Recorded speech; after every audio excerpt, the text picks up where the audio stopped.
fet, sí que veus la imatge del tuit de la Rosa Taverner, son jo, que vaig sortir de la meva consulta per mostrar-li la mascareta. Aquestes mascaretes que veus que tenc aquí són una iniciativa de la Federació d'Associacions d'Usuaris d'Implants Coclears. Clar, és un col·lectiu de persones sordes i que necessitava especialment la possibilitat de poder llegir els llavis per mantenir una bona comunicació, una comunicació efectiva, i va sortir d'ells aquesta iniciativa.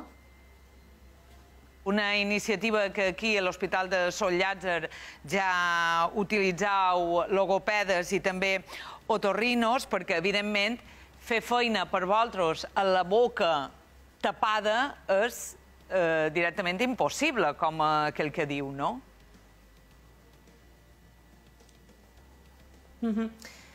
Se fa complicat, però se fa complicat, diria, per tota la població en general. És cert que dins un servei d'otorrino ens hem d'acostar molt a prop de la boca, del nas, del pacient. Per tant, dins un servei com aquest hi ha un alt risc de contaminació.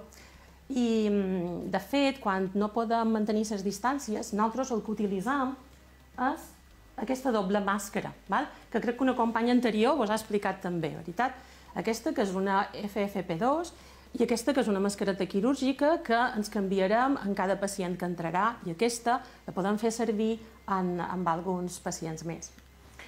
Però tot això suposa una barrera que, vos podeu imaginar, és una barrera visual, perquè efectivament no puc llegir els llavis, però també és una barrera acústica.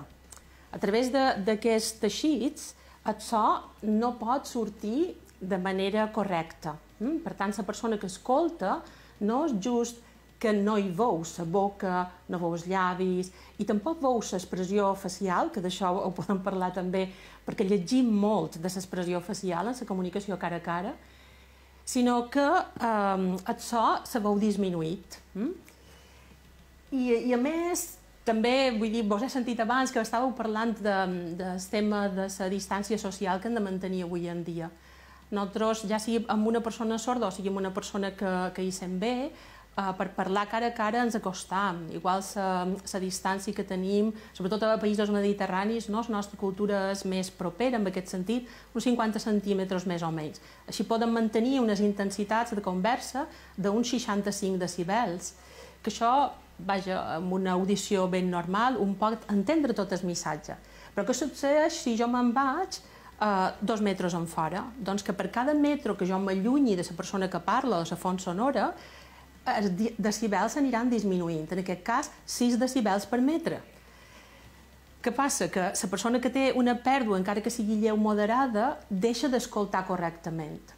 Així que jo estic segura que n'aprendrem de mantenir aquestes distàncies socials, però que efectivament costarà i que potser haurem de desenvolupar altres estratègies per mantenir una comunicació efectiva. Ara mateix